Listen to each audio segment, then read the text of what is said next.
Video শুরুতেই আমি viral সিদ্দিকের একটা দাবি নিয়ে বলি। ওই যে ওলামা লীগ ছিল, ওলামা দলের এখন হয়ে গেছে সভাপতি হয় নাই, সরি, মানে নিজেকে নিজে দাবি করে নতুন একটা রাজনৈতিক দলও খুলছে। গেল পরশুদিন তার একটা ভিডিও আমি দেখেছিলাম, সে দাবি করছিল তার 4জন গানম্যান দরকার, কারণ তিনি একটা দলের প্রধান।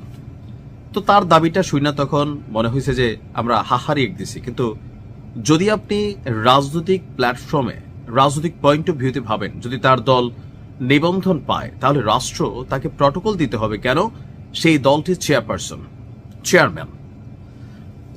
এই কথার সাথে বাকি কথাগুলা কেন কানেক্ট করছি, অনেকে কমেন্টের মধ্যে লেখছেন ওজন আছে কিনা, ওনার সমান যোগ্যতা অর্জন করতে বলুন, নানান ধরনের বক্তব্য দিচ্ছেন জামাতের আমিরকে নিয়ে। কারণ জামাতের আমির যিনি আছেন ডাক্তার শফিক সাহেব, ওনার জন্য ডক্টর ইউনূসের কাছে আপনার একটা দাবি করেছে জামাত ইসলাম।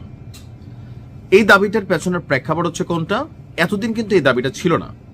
যখন জনাব তারেক রহমান বাংলাদেশে ফিরলেন, দীর্ঘ একটা প্রবাস জীবন শেষে বা দেশ থেকে বিতাড়িত ছিলেন, দেশে আসার সুযোগ ছিল না, নজিরবিহীন নিরাপত্তা সেনাবাহিনী, পুলিশ, রাষ্ট্রের গোয়েন্দা সংস্থাগুলো ওনাকে দিয়েছে। আর এটা এই যে নিরাপত্তা সিস্টেমটা দেখা তখন বাকিদের নিশ্চয়ই মনে হয়েছে যে অন্য দলগুলোর যারা কর্মীরা আছে, দেখো যে তাদের নেতা কত বড়। এটা কিন্তু কর্মীদের মধ্যে আসছে। বাট তারেক রহমানের উপরে এখানে জীবননাশের হুমকি ছিল, অনেক ধরনের থ্রেট ছিল, তিনি দেশে আসতে পারতেছিলেন না, অনেক গোয়েন্দা তথ্য হয়তো বা সরকারের কাছে ছিল। সরকার সর্বোচ্চ প্রটোকল দিয়েছেন। ডক্টর ইউনূসও এরকম নজিরবিহীন নিরাপত্তা পান নাই, বা পাইলেও আমি জানি না।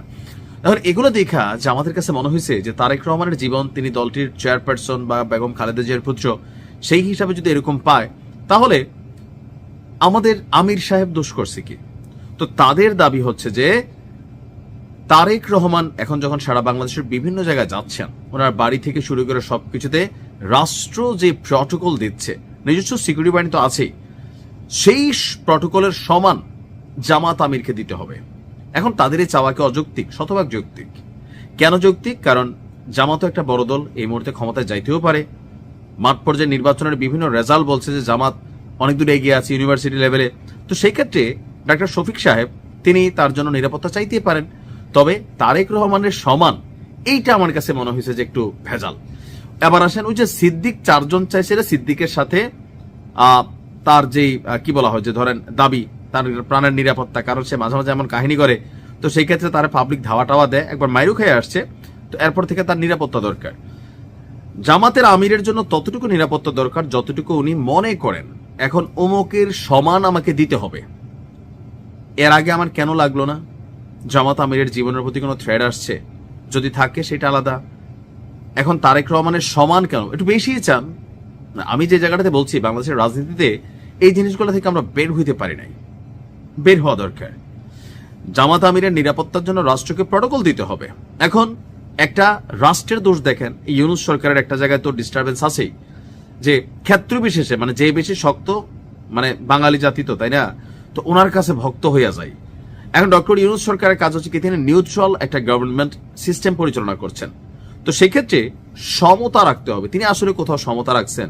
যখন এনসিপি ঠেলাইছে তা আমাদের ইউনূস স্যার এক ধরনের সিদ্ধান্ত নিত, যখন জামাত ঠেলাইতো এক ধরনের নিত, বিএনপি ঠেলাইছে আরেক রকম নিছে।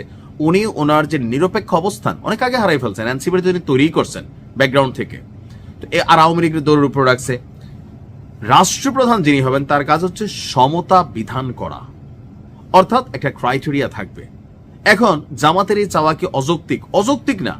জামাত মনে করতেছে বাংলাদেশের প্রটোকল কেমন হয় জনাব তারেক রহমানের সিস্টেম দেখা বা ওনার মুভমেন্টে, এখন তারেক রহমানের যে জীবনমান বা জীবনযাত্রা বা লাইফের থ্রেড আছে বিভিন্ন ইস্যুতে, তো এখন জামাতের কি আমিরের সেই পরিমাণ আছে? যদি থাকে তাহলে দেওয়া উচিত, কম হোক বেশি হোক, আসলে দেওয়া উচিত। তো জামাতের যারা টিম আছে গতকালকে ডক্টর মোহাম্মদ ইউনূসের সাথে একটা বৈঠক করেছে। সেই বৈঠকে তারা বলছে যে আপনার একটি দলের প্রধানকে অতিরিক্ত প্রটোকল বা নিরাপত্তা দিয়ে সরকার পক্ষপাতমূলক আচরণ করছে। এখন যদি অতিরিক্ত দিয়ে থাকে তাহলে অবশ্যই পক্ষপাতমূলক হবে। এখন এটাও বুঝতে হবে যে ওনার যতটুকু সিকিউরিটি দরকার আমাদের শফিক ভাইয়ের এতটুকু দরকার কিনা। যদি দরকার না থাকে তাহলে রাষ্ট্র অপ্রয়োজনীয় ব্যবস্থা কেন নেবে? যদি দরকার হয় তাহলে শতভাগ ডক্টর ইউনূসকে দিতে হবে। এখন এই যে জায়গাগুলা ব্যালেন্স করা ভাই এত সোজা না। মানে আপনি সমতা বিধান করা রাষ্ট্রের পক্ষ থেকে এটা কখনো হয় না, আসলেই হয় না। যে দল ক্ষমতামুখী হয় তার প্রতি সবার একটা ভক্তি, শ্রদ্ধা, ভালোবাসা, যে ভাই আগামী দিন উনি তো প্রধানমন্ত্রী হবেন, উনি এটা করবেন, উনি সেটা করবেন, সো একটা ভক্তি তৈরি হয়ে যায়। এখন দেখা যাক ডক্টর ইউনূস কি করেন। তবে আমার মনে হয় যে বিএনপির নেতা কর্মীরা যথেষ্ট রিয়েকশন দিচ্ছেন, কি হয় আসলে দেখি, চলুন।